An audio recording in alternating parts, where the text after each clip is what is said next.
आगे हम इसमें देखेंगे कि गांधी जी के शिक्षा संबंधी विचार क्या क्या थे। ठीक है, तो गांधी जी उद्योगी शिक्षा के पक्षपाती थे, जो छात्रों को क्या करे, आत्मनिर्भर बनाती थी, है ना। उन्होंने शिक्षा के निम्नलिखित आदर्श स्थिर किए थे,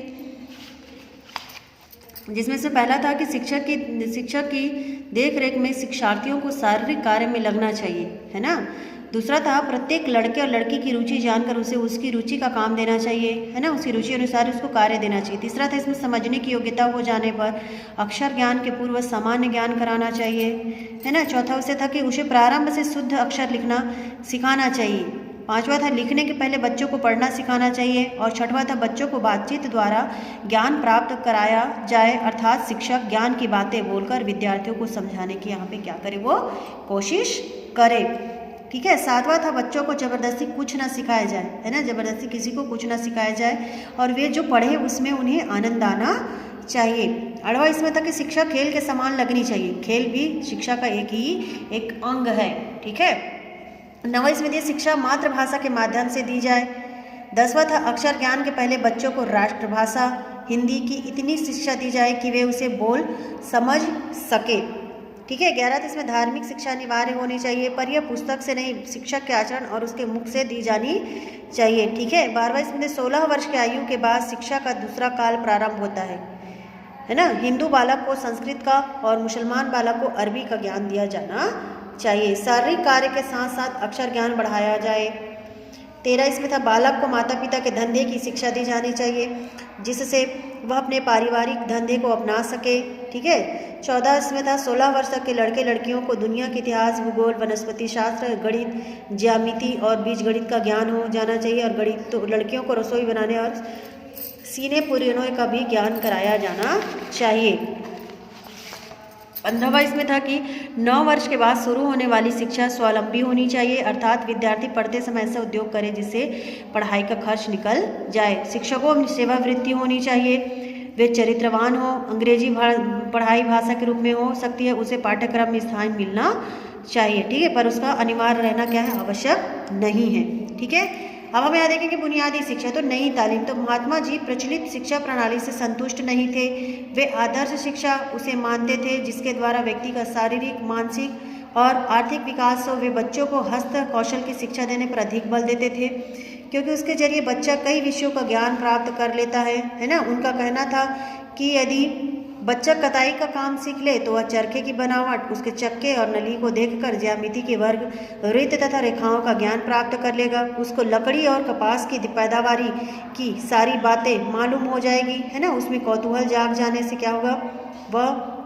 प्रत्येक बुनाई जाने वाली चीज़ के माध्यम से भूगोल, इतिहास आदि का भी ज्ञान प्राप्त कर लेगा। अफ्रीका में गांधी जी दस्तकारी के माध्यम से बच्चों को विविध विषयों का ज्ञान करा चुके थे और भारत लौटकर उन्होंने अपने साबरमती आश्रम में बच्चों को अपने सिद्धांतों के अनुसार बुनियादी शिक्षा देना प्रारंभ कर दिया था। इस शिक्षा से गांधी जी 2 उद्देश्य पूरा करना चाहते थे, जिसमें था पहला, बच्चा अपनी कमाई से फीस चुका सके और दूसरा था उसके शरीर, मन और आत्मा का पूर्ण विकास हो सके। ठीक है।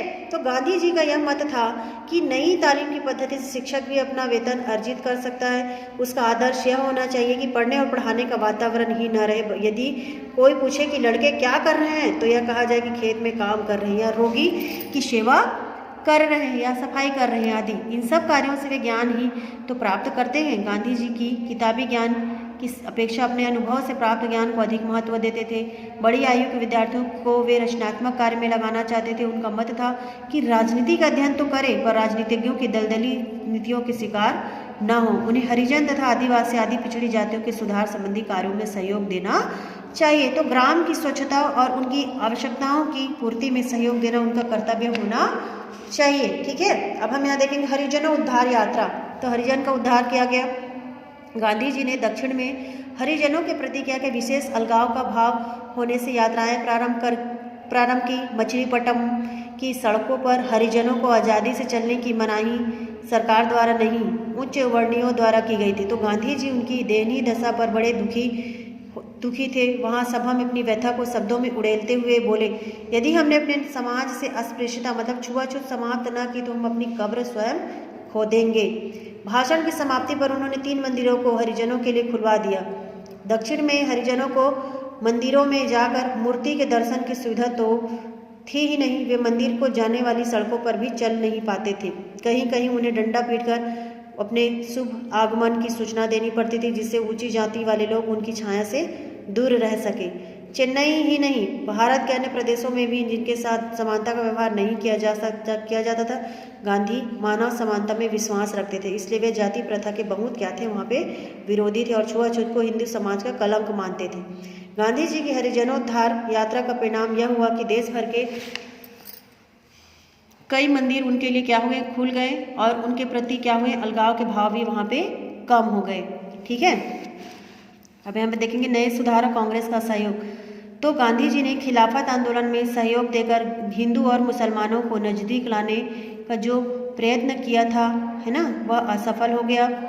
मिस्टर जिन्ना के नेतृत्व में मुस्लिम लीग ने आबादी के आधार पर मुस्लिम बहुल प्रांतों से एक पृथक राष्ट्र की मांग पेश कर दी और अपने प्रस्तावित राष्ट्र का नाम पाकिस्तान रखा।